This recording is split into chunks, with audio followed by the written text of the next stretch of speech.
Hello student. इस lecture में हम डायमेंशनल एनालिसिस का यूज़ देखेंगे कि कैसे क्वेश्चंस में उनको यूज़ किया जाता है। तो इसमें कुछ क्वेश्चन करने वाले हैं इस लेक्चर में हम।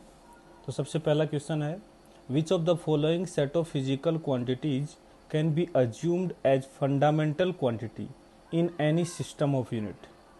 देखो, तीन प्रॉब्लम दे रखे हैं जिसमें तीन set of fundamental quantity physical quantity दे रखी हैं। उसमें से हमें चेक करके बताना है कि किस सेट को फंडामेंटल क्वांटिटी बोल सकते हैं। अब देखो, इसके लिए जो बेसिक चीज़ है वो फंडामेंटल क्वांटिटी की डेफिनेशन पे आती है कि किन क्वांटिटीज़ को फंडामेंटल क्वांटिटी बोल सकते हैं। तो देखो, मैंने स्टार्टिंग में बताया था कि फंडामेंटल क्वांटिटीज़ के लिए कंडीशन ये होती है कि वो सारी एक दूसरे से इंडिपेंडेंट होनी चाहिए, मतलब एक दूसरे पे डिपेंड नहीं करनी चाहिए। तो यहाँ उसको मैं हिंट के थ्रू लिख भी देता हूँ कि जो फंडामेंटल क्वांटिटी है वो एक दूसरे पे डिपेंड नहीं करनी चाहिए।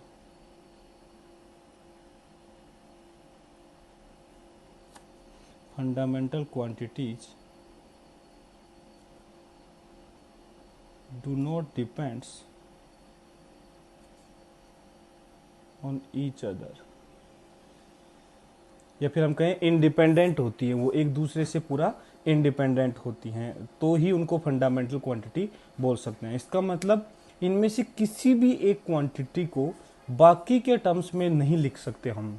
जैसे एसआई सिस्टम ऑफ यूनिट्स में देखो, फंडामेंटल क्वांटिटी में मास, लेंथ, टाइम, करंट, ये सारी फंडामेंटल क्वांटिटी मानी। अब हम यहाँ पे मास को लेंथ, टाइम, करंट इन सभी के फॉर्म में नहीं लिख सकते, कितना ही कोशिश कर ले, लेकिन मास को इनके फॉर्म में नहीं लिखा जा सकता, तो इसलिए वो उनको फंडामेंटल क्वांटिटी बोल दिया गया। यहाँ भी हमें सेलेक्ट करना है कि किस ग्रुप को फंडामेंटल क्वांटिटी बोल सकते हैं। तो इसके लिए देखो, सोल्व करने के लिए देखो, सबसे पहले हम ए वाला ऑप्शन लेते हैं जिसमें एक फोर्स है, मास है, वेलोसिटी है और टाइम है। तो अब इसको चेक करने के लिए ये फंडामेंटल है या नहीं है। मान लेते हैं कि एक रिलेशन है, जो कि फोर्स, मास, वेलोसिटी और टाइम में एक रिलेशन है, कुछ भी एक रिलेशन, मुझे नहीं पता क्या रिलेशन है, लेकिन मान लिया कि एक रिलेशन है। तो let force is proportional to mass की पावर अल्फा, वेलोसिटी की पावर बीटा एंड टाइम की पावर गामा। ये एक रिलेशन मान लिया, जैसे हम पहले डायमेंशनल एनालिसिस में करते थे वैसे ही मैंने कहा कि सपोज फोर्स और मास, वेलोसिटी और टाइम में कुछ ऐसा रिलेशन है। यदि यहाँ से सोल्व करने पर, डायमेंशनल एनालिसिस से सोल्व करके मैं अल्फा, बीटा, गामा की वैल्यू निकालूंगा, यदि अल्फा, बीटा, गामा की कुछ डेफिनेट वैल्यू आ जाती हैं जो इस इक्वेशन को सेटिस्फाई करती हैं, तो हम कहेंगे कि पक्का है कि फोर्स और इनमें एक रिलेशन है। तो यदि ये रिलेशन मिल जाता है तो हम कहेंगे कि इसको फंडामेंटल क्वांटिटी नहीं बोल सकते।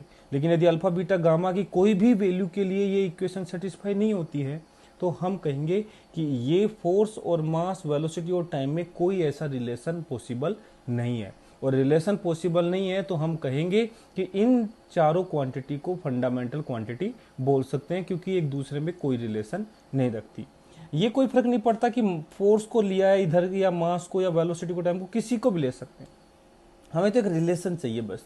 तो यहाँ चाहो तो फोर्स को ले लो, मास, वेलोसिटी या टाइम किसी भी एक को इधर ले लिया, बाकी सबको इधर ले लिया, और एक रिलेशन निकालने की कोशिश कर रहे हैं। यदि रिलेशन मिलता है तो इसका मतलब फंडामेंटल क्वांटिटी नहीं बोल सकते, और रिलेशन नहीं मिलता है तो हम कहेंगे कि एक दूसरे पर डिपेंड नहीं कर रही है, तो इनको फंडामेंटल क्वांटिटी बोल सकते हैं। तो देखो, फोर्स को ऐसे मान लिया, अब हम कहेंगे दोनों तरफ की डायमेंशन भी सेम होनी चाहिए। तो फोर्स की dimension should be equal to mass की डायमेंशन की पावर अल्फा, वेलोसिटी की डायमेंशन की पावर बीटा और टाइम की डायमेंशन की पावर गामा। तो फोर्स की डायमेंशन होती है m1 l1 t minus two is equal to, mass का तो m ही आ गया, वेलोसिटी का lt माइनस 1 आ गया और टाइम का t आ गया। तो यहाँ से मास से इक्वेशन आएगी, m तो इधर तो 1 है, इधर भी नेट 1 होना चाहिए, m तो केवल अल्फा वाले में ही है, तो अल्फा इक्वल टू 1 आ गया। लेंथ 1 है, इधर की बात करें लेंथ, तो यहाँ से आएगा बीटा, और यहाँ केवल टाइम है तो बीटा भी 1 आ गया। t माइनस 2 है, अल्फा आ गया, अल्फा तो मास में है, टाइम में है ही नहीं, टाइम में माइनस बीटा है, और प्लस गामा है। तो बीटा को रख दो 1, तो बीटा को 1 रखोगे तो -2 is equal to -1 plus gamma. तो गामा भी क्या आ गया, ये आ जाएगा -1, इधर जाएगा +1, तो -1 आ जाएगा। इसका मतलब फोर्स जो है वो मास की पावर 1, वेलोसिटी की पावर 1 और टाइम की पावर -1, मतलब ये टी के प्रोपोर्शनल है, mv/t के प्रोपोर्शनल है। Force is proportional to mv/t। इसका मतलब फोर्स और मास, वेलोसिटी और टी, इन चारों में एक रिलेशन है। तो इसका मतलब ये हुआ कि इनको फंडामेंटल क्वांटिटी नहीं बोल सकते।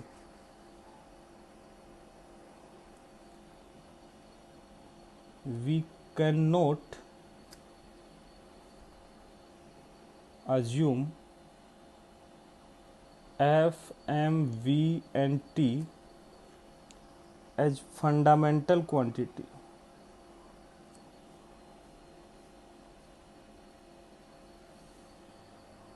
because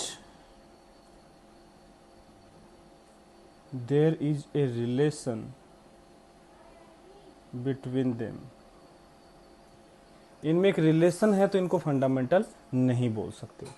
ये हमें ध्यान रखना चाहिए। यदि हम बी की बात करें तो देखो यहाँ मास, वेलोसिटी, लेंथ और एंगुलर मोमेंटम, हम चाहें तो वापस से हम बोल सकते हैं mass is proportional to velocity की पावर अल्फा, लेंथ की पावर बीटा, एंगुलर मोमेंटम की power gamma. Alpha, beta, gamma की वैल्यू सोल्व करके निकाल सकते हैं। और वैसे हमें एक फॉर्मूला भी याद है, हमें पता है एंगुलर मोमेंटम जो है, इसको मैं सपोज एंगुलर मोमेंटम को म्यू से रिप्रेजेंट कर देता हूँ। तो म्यू जो है वो mv/r के इक्वल होता है। फॉर्मूला हमें पता है पहले से ही एंगुलर मोमेंटम का।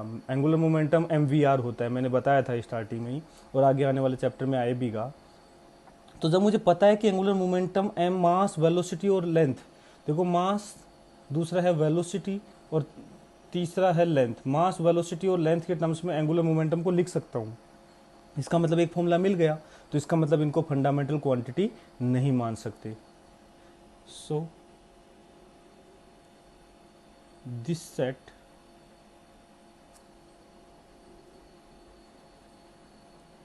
Can never be fundamental quantity.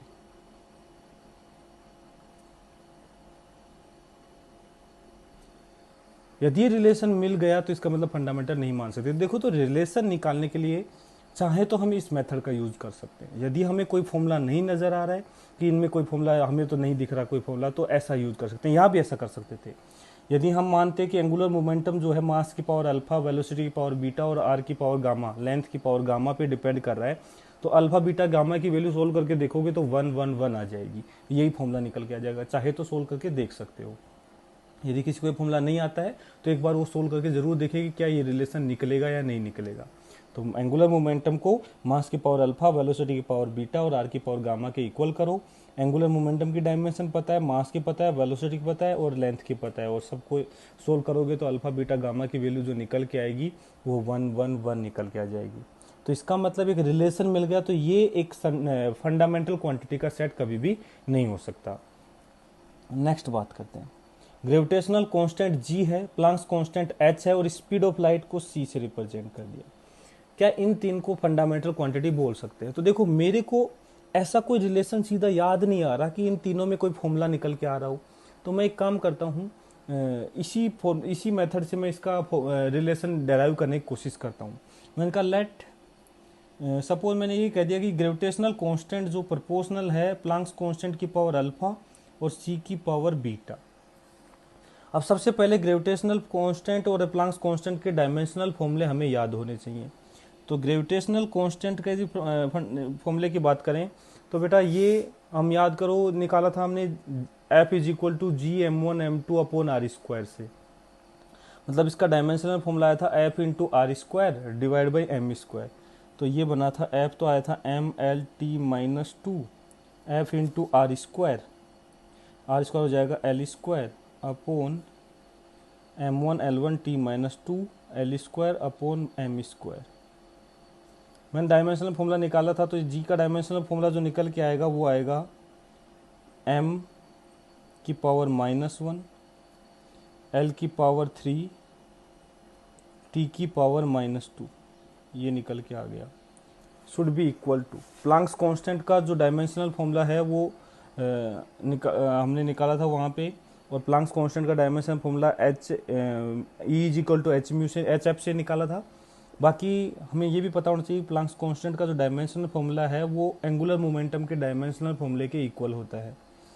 तो यहाँ से प्लैंक्स कांस्टेंट का डायमेंशनल फॉर्मूला लिखते हैं, तो ये आ जाएगा m1L1 आएगा, यहाँ से एक L1 यहाँ से आएगा, तो m1L वेलोसिटी से आएगा और लेंथ से आएगा L2T -1। देखो ये हमने पहले निकाला हुआ है प्लैंक्स कांस्टेंट का, और निकालने का मेथड भी बता रखा है मैंने, m1L2T -1 की पावर अल्फ़ा और स्पीड ऑफ लाइट LT -1 की पावर बीटा, ऐसे निकाल लिया। अल्फ़ा बीटा की वैल्यू निकालनी है, तो देखो एक m से इक्वेशन बनेगी -1 इज इक्वल टू, यहाँ से आएगा अल्फ़ा, तो और यहाँ से अल्फ़ा की वैल्यू -1 आ गई। दूसरा लेंथ आ जाएगा 3 इज इक्वल टू, ये यहाँ से आएगा 2 अल्फ़ा, और लेंथ यहाँ से भी आएगी 1 है वो मल्टीप्लाई बीटा, तो बीटा। एक टाइम से आएगा -2 इज इक्वल टू, यहाँ से आएगा -अल्फ़ा टाइम यहाँ से बीटा। तो पहले अल्फ़ा 1 मिल गया, इसको इसमें रखा तो बीटा की वैल्यू निकाला, तो बीटा की वैल्यू आएगी, ये अल्फ़ा को रखेंगे -1 तो ये -2 इधर बन जाएगा +2, 2 3 + 2 5 बन जाएगा। अब अल्फ़ा -1 और बीटा 5 को, इन दोनों को इसमें पुट करके देखो, तो -2 इज इक्वल टू अल्फ़ा को रख देंगे -1 +1 हो जाएगा, माइनस बीटा को रख देंगे 5, तो -2 और इधर आ गया -4, ये दोनों तो इक्वल नहीं है, इसका मतलब no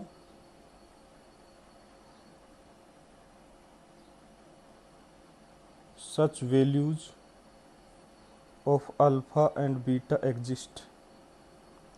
So no such values of alpha beta are possible. मतलब ऐसी कोई वैल्यू अल्फा बीटा की पॉसिबल नहीं है। देखो यहाँ कह रहा है कि अल्फा -1, इस इक्वेशन ने कहा कि यहाँ से अल्फा रख के बीटा 5 आ गया, इन दोनों में अल्फा बीटा जो आया है वो इसमें रख के देखा तो ये सेटिस्फाई नहीं कर रहा है। इसका मतलब इन तीनों इक्वेशन का जो अल्फा बीटा के लिए वैल्यू निकालने की कोशिश करें तो ऐसी कोई वैल्यू पॉसिबल नहीं होगी जो जी एच और सी में ऐसा कोई रिलेशन बता सके। तो देखो यहाँ हमने सोल्व किया था तो ऐसा कुछ नहीं बना था, सिंपल वैल्यू आ गई थी, लेकिन यहाँ हमने सोल्व किया तो ऐसी वैल्यू पॉसिबल ही नहीं हो रही है। इसका मतलब जी एच और सी में कोई रिलेशन नहीं है। So no relation between G H and C, so these can be assumed as fundamental quantity.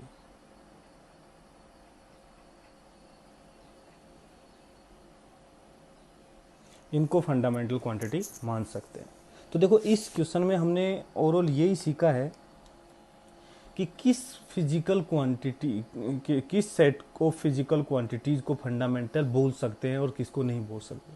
तो इसका सबसे सिंपल तरीका है कि सबसे पहले मान लो कि एक रिलेशन है इनके अंदर, मुझे नहीं पता रिलेशन है या नहीं है, लेकिन मान लो कि इनमें एक रिलेशन है, और जो अल्फा बीटा गामा जितने भी वेरिएबल आ रहे हैं उनकी वैल्यू सोल्व करके डायमेंशनल एनालिसिस से निकाल लो। यदि इन अल्फा बीटा गामा की कुछ ऐसी वैल्यू पॉसिबल होती हैं, इसका मतलब ये है कि ऐसा एक रिलेशन भी पॉसिबल है, और यदि वो रिलेशन पॉसिबल है तो इन चारों को या जितने भी क्वांटिटी हैं उनको हम इंडिपेंडेंट नहीं बोल सकते। एक फॉर्मूला एग्जिस्ट कर रहा है उनके बीच में, इसका मतलब वो एक दूसरे से इंडिपेंडेंट नहीं है। उनमें से किसी एक क्वांटिटी को बाकी के टर्म्स में मैं लिख सकता हूं, तो उस केस में हम उनको फंडामेंटल क्वांटिटी नहीं बोल सकते। लेकिन जैसे इस केस में देखा हमने मान लिया कि जी एच और सी में एक रिलेशन है, लेकिन फाइनली जब सोल्व करके निकाला तो ऐसा कोई रिलेशन पॉसिबल ही नहीं है, कोई अल्फा बीटा की वैल्यू इसको सेटिस्फाई ही नहीं करेगी।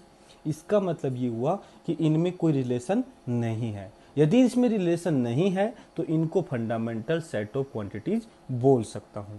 तो इस तरीके से हम फंडामेंटल क्वांटिटी को चेक करते हैं कि ऐसा मान सकते हैं या नहीं मान सकते। इसके बाद नेक्स्ट प्रॉब्लम पे आते हैं। अब देखो नेक्स्ट प्रॉब्लम में क्या है इसने कहा कि considering density, frequency and velocity as fundamental quantity. अब देखो इसने बोल दिया है कि डेंसिटी, फ्रीक्वेंसी और वेलोसिटी, जैसे हमने मास, वेलोसिटी, टाइम और इन सब को फंडामेंटल क्वांटिटी बोला था, ऐसे ही यहाँ इसने डेंसिटी, फ्रीक्वेंसी और वेलोसिटी को फंडामेंटल क्वांटिटी बोल दिया। यहाँ हमें चेक नहीं करना है कि फंडामेंटल क्वांटिटी है, हो सकती है या नहीं हो सकती। यदि चेक करके देखोगे तो ऐसा कोई रिलेशन नहीं आएगा जो डेंसिटी, फ्रीक्वेंसी और वेलोसिटी में हो, तो इसका मतलब इनको फंडामेंटल बोल सकते हैं। लेकिन यहाँ चेक करने की जरूरत नहीं है, इसने बोल दिया कि इसको कंसीडर करो तीनों को फंडामेंटल क्वांटिटी, और इनका यूज करके डायमेंशन निकालनी है फोर्स की और एंगुलर मोमेंटम की। अब तुम कहोगे सर फोर्स की डायमेंशन तो हमें पता है m1 l1 t-2, लेकिन बेटा वो जो डायमेंशन है वो SI सिस्टम ऑफ यूनिट में है, जहां हमने फंडामेंटल मास, लेंथ, टाइम और करंट इन सब को लिया था। लेकिन यहाँ ये फंडामेंटल क्वांटिटी डेंसिटी, फ्रीक्वेंसी और वेलोसिटी को ले रहा है, इनके टर्म्स में चाहिए। वहां मास, लेंथ और टाइम के टर्म्स में आती है, लेकिन यहाँ आंसर डेंसिटी, फ्रीक्वेंसी और वेलोसिटी के टर्म्स में फोर्स का आना चाहिए, एंगुलर मोमेंटम का आना चाहिए। तो देखो उसके लिए क्या करते हैं हम, सबसे पहले तो तीनों के डायमेंशन लिखते हैं। डेंसिटी को रो से लिख देते हैं, ये होती है मास अपॉन वॉल्यूम। तो इसका जो डायमेंशनल फॉर्मूला आएगा, मास तो m हो गया और वॉल्यूम L-3 हो गया, टाइम कुछ है नहीं, इनको ऐसा यूनिट में लिख लो इनकी डायमेंशंस को। दूसरा है फ्रीक्वेंसी f, जो फ्रीक्वेंसी है इसका डायमेंशन होता है t-1, मतलब m0 l0 t-1। और तीसरा है वेलोसिटी, इसका डायमेंशनल फॉर्मूला होता है m0 l1 t-1। इन तीनों का डायमेंशनल फॉर्मूला हमें पता है। तो देखो पहला करते हैं, लेट f जो है प्रोपोर्शनल है डेंसिटी की पावर अल्फा, फ्रीक्वेंसी की पावर बीटा और वेलोसिटी की पावर गामा। मैंने मान लिया कि फोर्स एक ऐसा रिलेशन रख रहा है, यदि मुझे अल्फा, बीटा, गामा मिल गई तो मैं डेंसिटी की भी डायमेंशन पता लग जाएंगी फोर्स में, फ्रीक्वेंसी की पता लग जाएंगी और वेलोसिटी की भी पता लग जाएंगी। तो इसका मतलब यहाँ मैं दोनों की डायमेंशनल एनालिसिस से दोनों की डायमेंशंस को सेम कर दूंगा। तो फोर्स की डायमेंशन होती है m1 l1 t-2, this should be equal to density की डायमेंशन m1 l-3 t0 की पावर अल्फा। फ्रीक्वेंसी के केस में देखो m0 l0 लिखने की जरूरत नहीं है, t-1 की पावर बीटा, और यहाँ वेलोसिटी में m0 छोड़ रहा हूँ, l1 t-1 की पावर गामा। बस अल्फा, बीटा, गामा की वैल्यू कैलकुलेट करनी है। तो देखो मास से आएगा m, यहाँ से 1 है, इधर से आएगा m अल्फा है, इन दोनों में m है नहीं तो अल्फा की वैल्यू तो 1 आ गई। दूसरा लेंथ 1 है, यहाँ से लेंथ -3 अल्फा है, और लेंथ इसमें है नहीं, इसमें लेंथ है गामा, और टाइम -2 है, यहाँ से -2 है तो यहाँ से टाइम है नहीं, इसमें टाइम माइनस बीटा है, इसमें टाइम माइनस गामा है। तो सबसे पहले अल्फ़ा यहाँ पे है और गामा यहाँ से निकाल सकते हैं। अल्फ़ा की वैल्यू 1 पुट करो तो 1 = -3 प्लस गामा, तो गामा यहाँ से आ जाएगा, +3 उधर हो जाएगा तो +1 तो 4 बन जाएगा। तो यहाँ से बीटा की वैल्यू निकालोगे तो beta will be equal to -minus gamma +2, तो बीटा आ जाएगा -4 + 2 मतलब -2। तो अल्फ़ा, बीटा, गामा की वैल्यू निकाली। इसका मतलब जो फोर्स का डायमेंशनल फॉर्मूला आएगा वो आएगा यहाँ डेंसिटी के पावर में तो आएगा 1 और फ्रीक्वेंसी के पावर में आएगा -2 और वेलोसिटी के पावर में आएगा 4। ये इसका डायमेंशनल फॉर्मूला आ गया। जैसे मास, टाइम और लेंथ के टर्म्स में आता था, ऐसे यहाँ पे फंडामेंटल क्वांटिटी जो है वो फ्रीक्वेंसी, डेंसिटी और वेलोसिटी हैं, तो आंसर भी इसी की टर्म्स में आना चाहिए। तो ये फोर्स का डायमेंशनल फॉर्मूला इस नए सिस्टम ऑफ यूनिट में आ गया। इस सिस्टम ऑफ यूनिट में फंडामेंटल ये है तो इन्हीं के टर्म्स में हमारा आंसर आ गया। तो इस टाइप से भी हम डायमेंशनल एनालिसिस का यूज करते हैं। जैसे v जो है एंगुलर मोमेंटम, सबसे पहले मैं कहूँगा कि स्क्रीन को यहाँ पोज करो और जो एंगुलर मोमेंटम है इसका डायमेंशनल फॉर्मूला तुम निकालने की कोशिश करो, सेम यही मेथड करके, और फिर इसका सॉल्यूशन देख लो।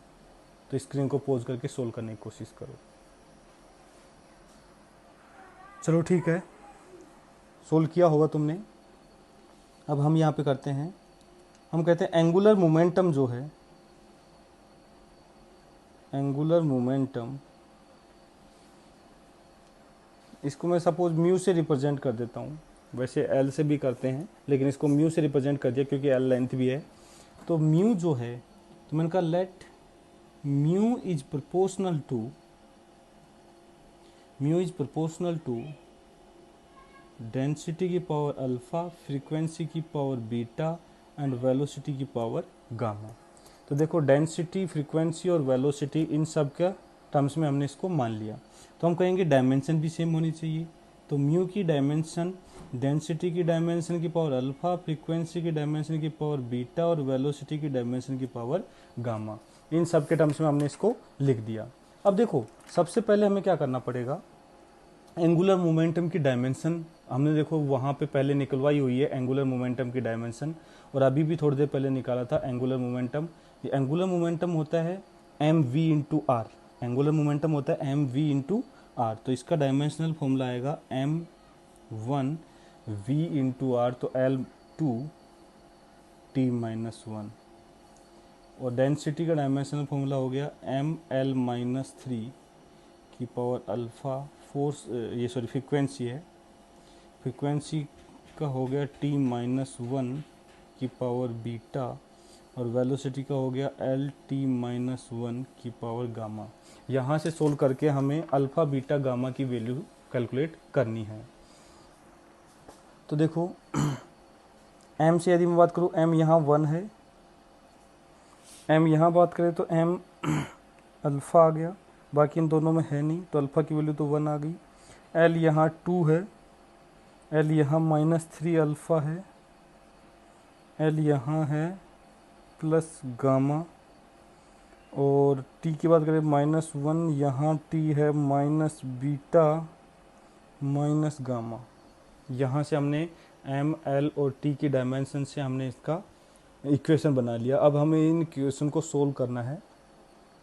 तो अल्फ़ा वन है तो इसको इसमें रख दिया, तो गामा यहाँ से आएगा टू, इधर आएगा plus three alpha, two plus three alpha, three alpha बन जाएगा थ्री, तो गामा इज इक्वल टू बन जाएगा फाइव।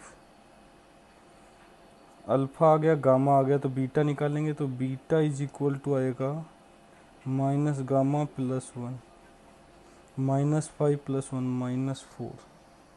ये निकाल लिया रिलेशन। इसका मतलब एंगुलर मोमेंटम जो है इसका डायमेंशनल फॉर्मूला बन जाएगा डेंसिटी की पावर वन और फ्रीक्वेंसी की पावर माइनस फोर और वेलोसिटी की पावर फाइव। इस टाइप से हमारा डायमेंशनल फॉर्मूला निकल के आ जाएगा। तो देखो इसमें हमने फाइनली किया क्या है, देखो फिर से रिवाइज करते हैं। सबसे पहले जब भी एक नया सेट ऑफ फंडामेंटल क्वांटिटी माना जाए तो हमें जो जिसका भी डायमेंशनल फॉर्मूला निकालना है उनको इसकी टर्म्स में मान लेना है अल्फ़ा बीटा गामा से, और अल्फ़ा बीटा गामा की वैल्यू जो आएंगी वही हमारी डायमेंशंस हो जाएंगी। और अल्फ़ा बीटा गामा की वैल्यू निकालने के लिए हम डायमेंशनल एनालिसिस का यूज करेंगे। ठीक है, इसके बाद नेक्स्ट प्रॉब्लम पे आते हैं। देखो ये IIT एडवांस 2015 में पूछा हुआ एक क्वेश्चन है जिसमें कहा है कि प्लैंक्स कांस्टेंट h है, स्पीड ऑफ लाइट c है और ग्रेविटेशनल कांस्टेंट g है, are used to form a unit of length and a unit of mass. मतलब इन तीनों का यूज करके लेंथ और मास की यूनिट निकालनी है।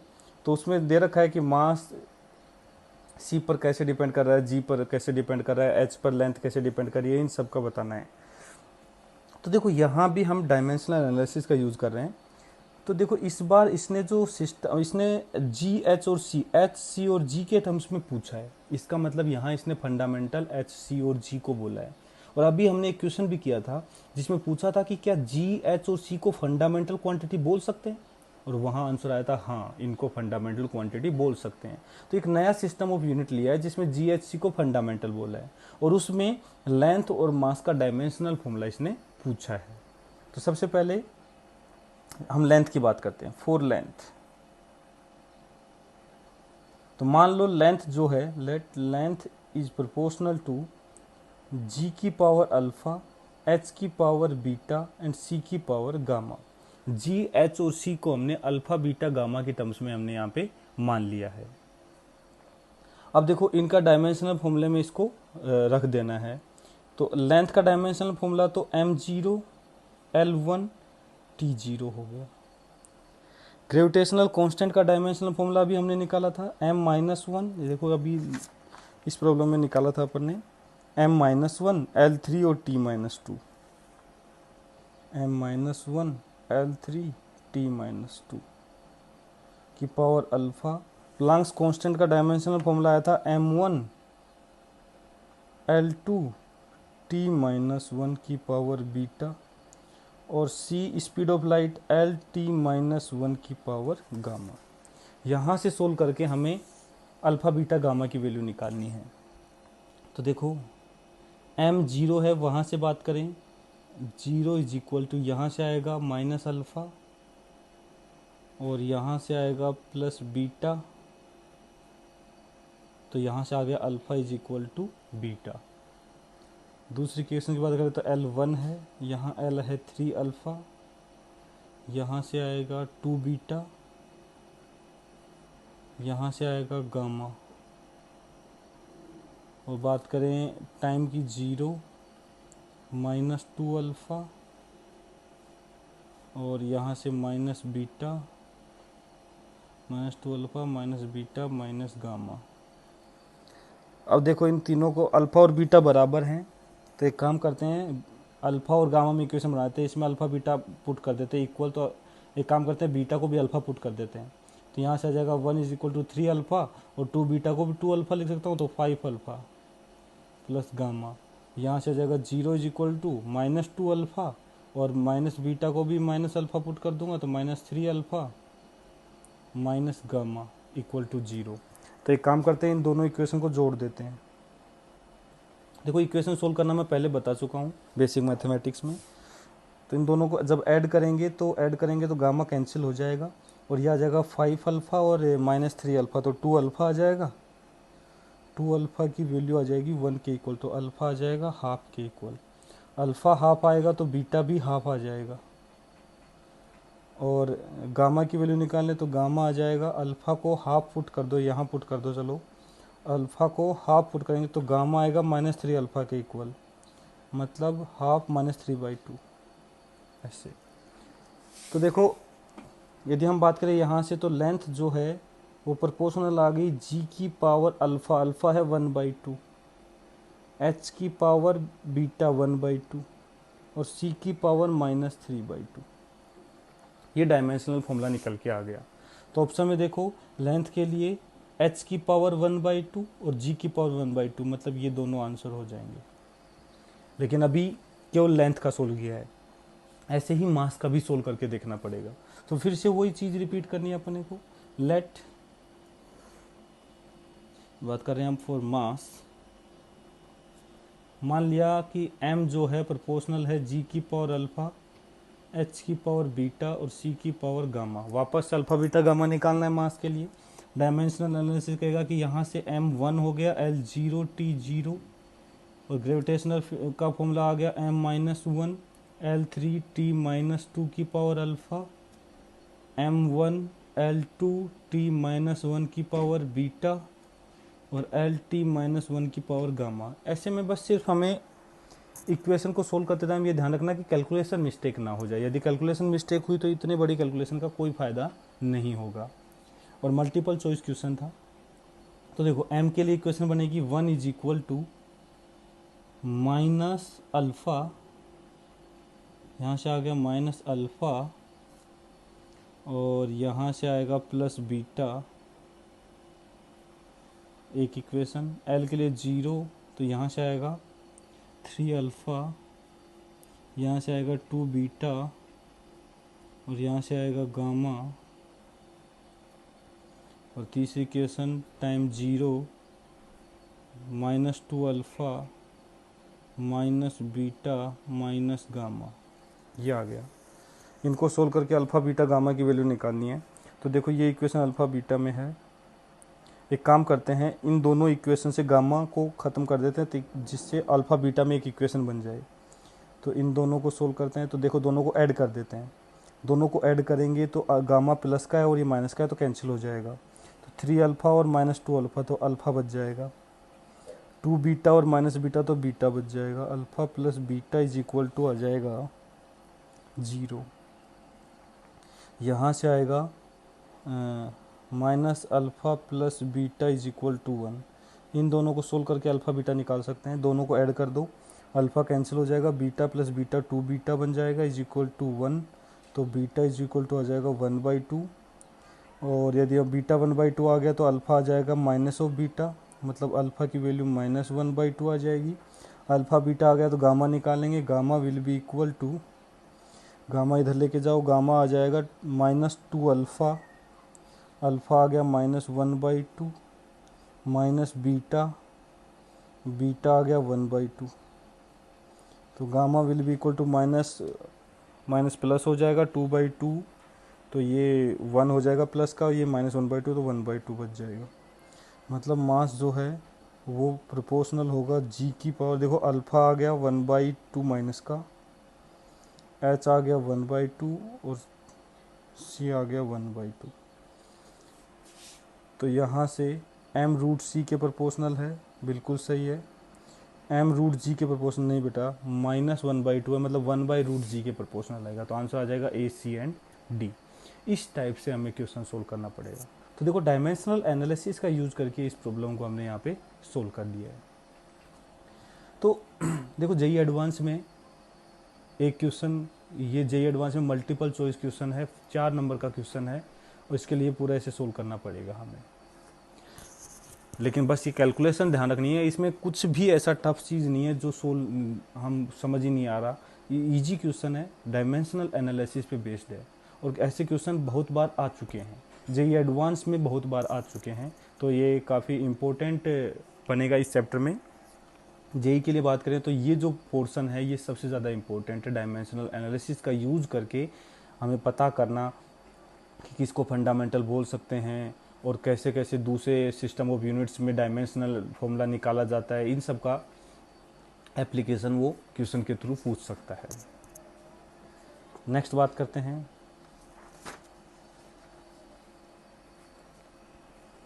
ये देखो नेक्स्ट अब अलग टाइप के क्वेश्चन बात करते हैं। यहाँ पे कह रहा है in a new system of units unit of length is doubled then, कहा कि न्यू सिस्टम ऑफ यूनिट में लेंथ की जो यूनिट है इसको डबल कर दिया, then numerical value of this length become, मतलब जो जैसे कोई भी मेजरमेंट लेने, लेंथ का ही मेजरमेंट लेने, तो मैंने बताया था n इंटू यू, n है बेटा न्यूमेरिकल वैल्यू और u है यूनिट। इन दोनों का प्रोडक्ट किसी फिक्स लेंथ के लिए, किसी भी फिक्स मेजरमेंट के लिए कांस्टेंट रहेगा।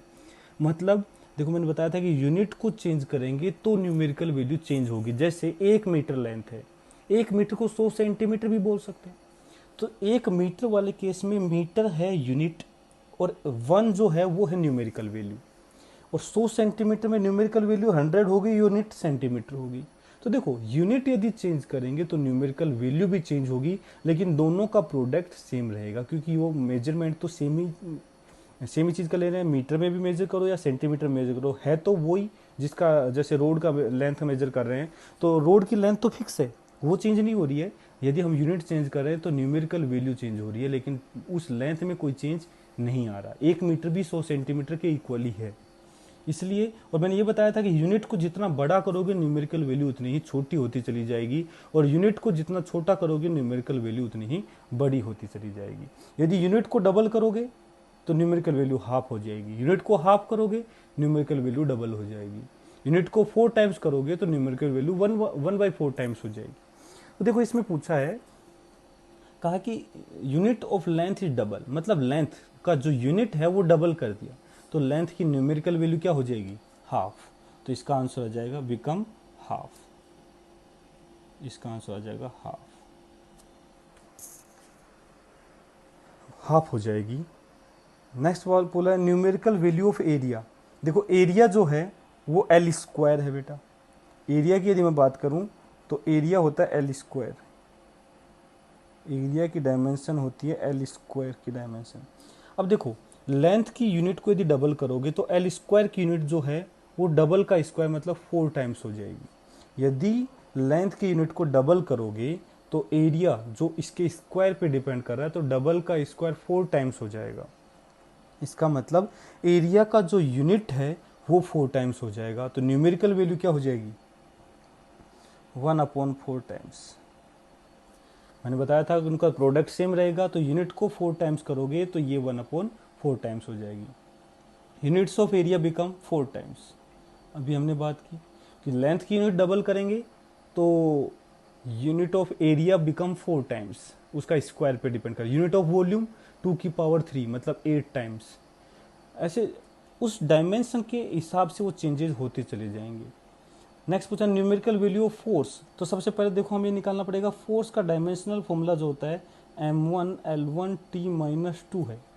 अब यहाँ मास और टाइम के बारे में कुछ नहीं दे रखा तो वो चेंज नहीं कर रहा होगा, लेकिन लेंथ की जो यूनिट है इसने उसको डबल कर दिया। लेंथ की यूनिट को क्या कर दिया डबल। तो देखो यूनिट ऑफ लेंथ डबल करेंगे तो लेंथ की डायमेंशन 1 है यहाँ पे, तो फोर्स की भी यूनिट डबल हो जाएगी। तो देखो यूनिट ऑफ लेंथ को डबल किया तो यहाँ से यूनिट ऑफ फोर्स भी डबल हो जाएगा। तो हमें पूछा क्या है न्यूमेरिकल वैल्यू ऑफ फोर्स। तो न्यूमेरिकल वैल्यू ऑफ फोर्स ये हाफ हो जाएगी। तो इसका आंसर आ जाएगा 1/2 टाइम्स।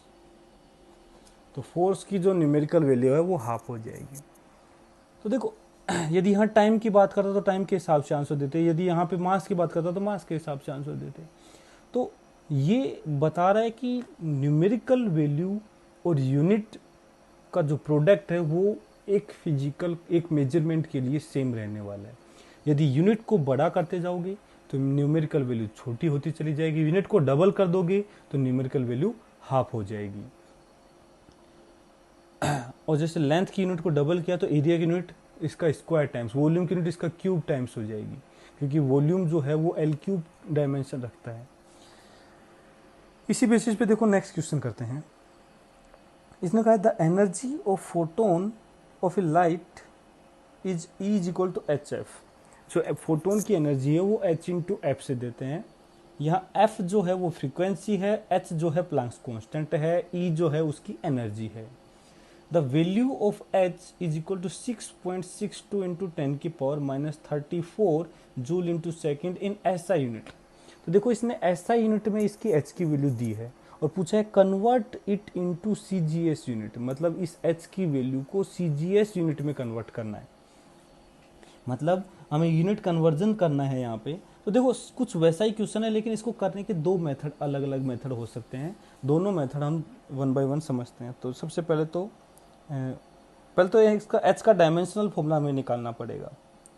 तो h का डायमेंशनल फॉर्मूला जो है यहाँ से देखो h जो है एनर्जी अपॉन फ्रीक्वेंसी है, वैसे हमें पता भी है प्लैंक्स कांस्टेंट का, लेकिन फिर भी यहाँ से निकाल लेते हैं एनर्जी का डायमेंशन फॉर्मूला अपॉन फ्रीक्वेंसी का डायमेंशन फॉर्मूला। एनर्जी हो गई m1L2T-2, फ्रीक्वेंसी होगी T-1। तो प्लैंक्स कांस्टेंट जो आ जाएगा वो m1L2T-1 आ जाएगा। ये इसका डायमेंशनल फॉर्मूला आ गया। यदि हम यूनिट की बात करें, SI यूनिट की बात करें ऑफ h, तो देखो मास है तो वो kg में होगा, लेंथ है तो मीटर में होगी तो उसका स्क्वायर है मीटर स्क्वायर, टाइम सेकंड में होगा तो सेकंड इनवर्स, तो नीचे लिख सकता हूँ second, kg metre square upon second, इस टाइप से इसकी यूनिट रही होगी। तो अब देखो मेथड 1 क्या कहता है, n इंटू यू का जो प्रोडक्ट है वो इसके लिए कांस्टेंट रहेगा, बोल रहेगा या नहीं। इसका मतलब ये है n1 into U1 will be equal to n2 into U2। U1 U2 दो सिस्टम ऑफ यूनिट्स हैं, N1 N2 in system of units में इनकी न्यूमेरिकल वैल्यू है। तो देखो सपोज मैं कहता हूँ U1 को मैं SI यूनिट ले लेता हूँ, इसको मैं लेता हूँ SI यूनिट, इसको मैं ले लेता हूँ CGS यूनिट।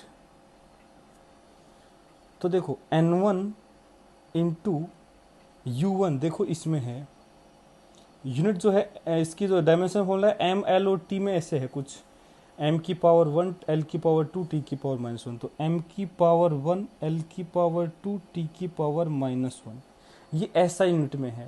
तो इसको मैं m1 l1 t1 नाम बोल देता हूँ। ऐसा यूनिट में मास की यूनिट m1 है, लेंथ की l1 है, टाइम की t1 है, is equal to n2 into, इसमें भी देखो ये तो सेम ही रहेगा m1 l2 t -1, लेकिन इस यूनिट को चेंज कर देते हैं ऐसे।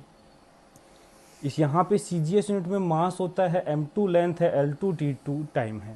देखो ये हमें पता है CGS यूनिट में, SI यूनिट में तो देखो मास होता है kg में, लेंथ होती है मीटर में, टाइम होता है सेकंड में, लेकिन यहाँ CGS यूनिट में मास होता है ग्राम में, लेंथ होती है सेंटीमीटर में और टाइम होता है सेकंड में। इसलिए मैंने इनको अलग अलग नाम दे दिया M1 और M2। तो यहाँ से जो N2 आएगा, हमें N2 निकालना है क्योंकि SI यूनिट में तो N1 मुझे पता है 6.62 × 10 की पावर -34, N2 निकालना है, N2 हो जाएगा N1 into M1 upon M2 की पावर तो 1 हो गई, L1 अपॉन L2 की पावर 2 हो गई, T1 अपॉन T2 की पावर -1 हो गई। तो यहाँ से N2 will be equal to, N1 तो दे रखा है 6.62 इंटू 10 की पावर -34, M1 ये है kg, 1 kg अपॉन 1 ग्राम की पावर 1, ये है 1 मीटर और ये है 1 सेंटीमीटर की पावर 2, ये है 1 सेकंड और ये भी 1 सेकंड की पावर -1। तो N2 will be equal to 6.62 into 10 की पावर -34 इंटू, अब ध्यान से देखो ये ग्राम है, ये किलोग्राम है, तो इसको 1000 ग्राम लिखोगे, ग्राम से ग्राम तो कैंसिल हो जाएगा, यहाँ 1000 बच जाएगा, 1000। यहाँ इसको लिखोगे 100 सेंटीमीटर, सेंटीमीटर कैंसिल हो जाएगा, 100 का स्क्वायर तो 10 की पावर 4 और यहाँ से 1 आएगा, तो आ जाएगा 6.62 इंटू 10 की पावर, देखो 4 और 3 7 हो गया प्लस का और -34, तो 4 30 27, ये आ जाएगा CGS यूनिट में। तो इसको लिखेंगे ग्राम सेंटीमीटर स्क्वायर पर सेकंड। देखो यहाँ था किलोग्राम मीटर स्क्वायर पर सेकंड, यहाँ आ जाएगा ग्राम सेंटीमीटर स्क्वायर पर सेकंड। इस टाइप से इसको सोल्व कर सकते हैं। ये तो एक सिंपल मेथड है, इसमें अपने को ज़्यादा दिमाग लगाने की ज़रूरत नहीं है। दूसरा मेथड भी है, तो देखो इसमें ऐसा करते हैं हम, H इज इक्वल टू लिखा हुआ है 6.62 इंटू 10 की power -27 kilogram metre square upon second, ये लिखा हुआ है। तो देखो इसको सीधा लिख रहा हूँ मैं, CGS में तो कन्वर्ट करना है, तो 6.62 इंटू 10 की पावर 27 नहीं 34 था, थोड़ी ऐसा यूनिट में 34 था, -34 इंटू kg को लिख दिया मैंने 1000 ग्राम, मीटर को लिख दिया मैंने 10 की पावर 4 सेंटीमीटर स्क्वायर। देखो मीटर स्क्वायर तो सेंटीमीटर 100 बाहर आएगा, तो स्क्वायर के साथ 10 की पावर 4 बच जाएगा, upon second h it is, h is equal to आ गया 6.62 इंटू 10 की पावर -34 प्लस 3 और +4, तो ये बच जाएगा -27 ग्राम सेंटीमीटर स्क्वायर पर सेकंड। अब तुम कहोगे कि ये तो बहुत ईजी है, यहाँ किलोग्राम को सिंपल ग्राम में लिख दिया, मीटर को सेंटीमीटर में लिख दिया और सोल्व कर दिया सीधा। बिल्कुल इसमें कोई दिक्कत नहीं है, वो ही चीज़ कर रहे हैं जो हमने मेथड 1 में की थी, लेकिन इसको हमें यहाँ पे सीधा करना है। लेकिन ऐसा नहीं है कि ये वाला मेथड टफ हो गया और ये इजी हो गया, ये यहाँ काम आ रहा है। ये मेथड देखो किससे कैसे प्रॉब्लम में काम आएगा। जैसे नेक्स्ट प्रॉब्लम की बात करते हैं, ये लेते हैं। इसमें कहा है in a new system of units unit of length is 10 metre. इसने कहा एक नया सिस्टम ऑफ यूनिट मानते हैं हम यहाँ पे। इस सिस्टम ऑफ यूनिट में जो यूनिट ऑफ लेंथ है वो 10 मीटर ले रहे हैं, यूनिट ऑफ टाइम जो है वो 5 सेकंड ले रहे हैं, यूनिट ऑफ मास जो है वो 10 ग्राम ले रहे हैं। तो देखो नॉर्मली जितने भी सिस्टम ऑफ यूनिट्स हैं उसमें सबसे ज़्यादा जो फेमस है वो एसआई सिस्टम ऑफ यूनिट है। एसआई सिस्टम ऑफ यूनिट के बारे में हम अच्छे से जानते हैं, लेकिन बाकी जो सिस्टम ऑफ यूनिट जो अपना खुद का मान रहा है एक प्रॉब्लम में, जैसे इस प्रॉब्लम में अपना एक खुद का सिस्टम ऑफ यूनिट बना लिया, जैसे एसआई सिस्टम में जो लेंथ है उसको 1 मीटर लेते हैं, ये कह रहा है नहीं हम तो रेफरेंस 10 मीटर लेंगे। टाइम को 1 सेकेंड लेता है, ये कह रहा है नहीं हम 5 सेकेंड लेंगे। मास को हम 1 केजी लेते हैं, ये कह रहा है नहीं हम तो ग्राम में लेंगे और वो भी 10 ग्राम में लेंगे। इस टाइप से प्रॉब्लम, इसने नया सिस्टम ऑफ यूनिट्स बना लिया, हम तो ऐसे मानेंगे। तो पूछा है in this system of units 1 newton will be equal to how many units of force. मतलब हम जानते हैं कि 1 न्यूटन, न्यूटन को देखते ही हमें समझ में आना चाहिए कि एक ऐसा यूनिट है, न्यूटन जो है वो ऐसा यूनिट है, हमें याद रखना होता है ये। तो 1 न्यूटन ऐसा यूनिट, मतलब ऐसा यूनिट में 1 न्यूटन जो फोर्स है वो इस जो नया सिस्टम माना है इसके कितने यूनिट ऑफ फोर्स के इक्वल होगा, ये हमें पता करना है। तो देखो इस टाइप की प्रॉब्लम को सोल्व करने के लिए हमें क्या करना है, हम कहेंगे 1 newton will be equal to x unit of force in this system. इस सिस्टम में x यूनिट ऑफ फोर्स, बेटा इस यूनिट ऑफ फोर्स को कुछ नाम भी दे सकते हैं, जैसे हमने ऐसा यूनिट में फोर्स का जो यूनिट है हमने उसको न्यूटन बोल दिया, ऐसे ही इस सिस्टम ऑफ यूनिट में भी इस फोर्स की यूनिट को कुछ नाम दिया जा सकता है। जैसे फॉर एग्जांपल राम नाम दे दिया, राम ने ये यूनिट बनाई, इसने अपना खुद का नाम दे दिया राम, एक्स राम के इक्वल है, मतलब 1 न्यूटन एक्स राम के इक्वल है। ये सिर्फ बता रहा हूँ कि अपना को कुछ भी एक नए सिस्टम में फोर्स को नए नाम से बोला जा सकता है, जैसे यहाँ पे न्यूटन से बोलते हैं ऐसे वहाँ किसी दूसरे नाम से भी बोला जा सकता है प्रॉब्लम को बनाने के लिए। तो हमने सिर्फ यहाँ पे यूनिट्स ऑफ फोर्स लिख दिया। तो अब यहाँ x की वैल्यू कैलकुलेट करनी है, तो देखो हम कहेंगे 1 यहाँ आ गया, और देखो यहाँ न्यूटन है तो फोर्स जो है वो m1 L1 T-2 होता है, MLT-2 फोर्स होता है, लेकिन यहाँ पे इसको मैंने 1 नाम दे दिया सारी यूनिट को, क्योंकि मास सिर्फ डिफ्रेंशिएट करने के लिए कि यहाँ मास अलग है तो यहाँ अलग होगा। जैसे यहाँ x इज इक्वल टू, इसका भी डायमेंशनल फॉर्मूला तो फोर्स का तो सेम ही रहने वाला है, m1 L1 T-2। बेटा सिस्टम ऑफ यूनिट में जो डायमेंशनल फॉर्मूला है वो चेंज नहीं हो रहा है, वो तो सेम ही रहने वाला है, बस सिर्फ यूनिट चेंज हो जाएंगी। यहाँ मास की यूनिट अलग होगी m1 है, यहाँ मास की यूनिट अलग होगी m2 है, लेकिन दोनों की डायमेंशन 1 है, लेंथ की डायमेंशन 1 है, लेकिन यूनिट अलग अलग होंगी। तो यहाँ से x की जो वैल्यू निकल के आएगी वो आ जाएगी m1 upon m2 1, L1 upon L2 1, T1 upon T2 -2। तो x देखो ये 1 था तो 1 से मल्टीप्लाई कर दिया। अब देखो ये ध्यान रखना कि ये जो है ये ऐसा यूनिट है, और ये जो है न्यू सिस्टम जो हमने माना है, न्यू सिस्टम M2 वाला, L2 वाला और T2 वाला। तो देखो M1 तो है 1 kg, हम जानते हैं ऐसा यूनिट में। M2 इसने 10 ग्राम लिया है, इसकी पावर 1। L1 जो है हम जानते हैं 1 मीटर होता है, यहाँ इसने L जो लिया है 10 मीटर लिया है। टाइम 1 सेकेंड होता है, यहाँ इसने टाइम 5 सेकेंड लिया है। ये इसको सोल्व कर देंगे, x will be equal to, देखो ये केजी को ग्राम में बना लिया, 1000 आ गया, नीचे 10 है, ग्राम तो कैंसिल हो जाएगा, 10 और 100 बच जाएगा, तो 100 इंटू यहाँ इसको लिखूंगा 1 मीटर, ये 10 मीटर, मीटर मीटर कैंसिल हो गया, 1/10, और ये 1 है 5, 1/5 की पावर -2 मतलब 5 की पावर 2, उल्टा कर दिया इसको, 1/5 5 बन गया, माइनस प्लस हो गया। तो यहाँ से x जो है वो आ जाएगा 25/250 यूनिट्स ऑफ फोर्स, मतलब 1 न्यूटन 250 यूनिट्स ऑफ फोर्स के इक्वल रहा होगा।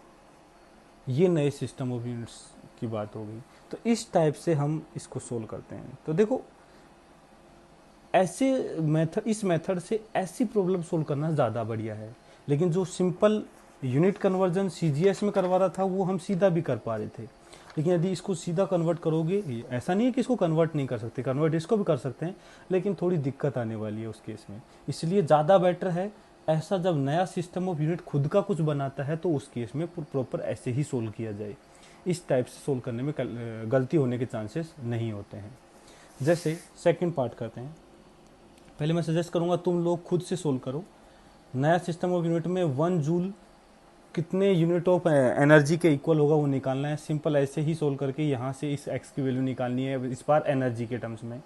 तो स्क्रीन को पॉज करो और इस प्रॉब्लम को सोल्व करने की कोशिश करो।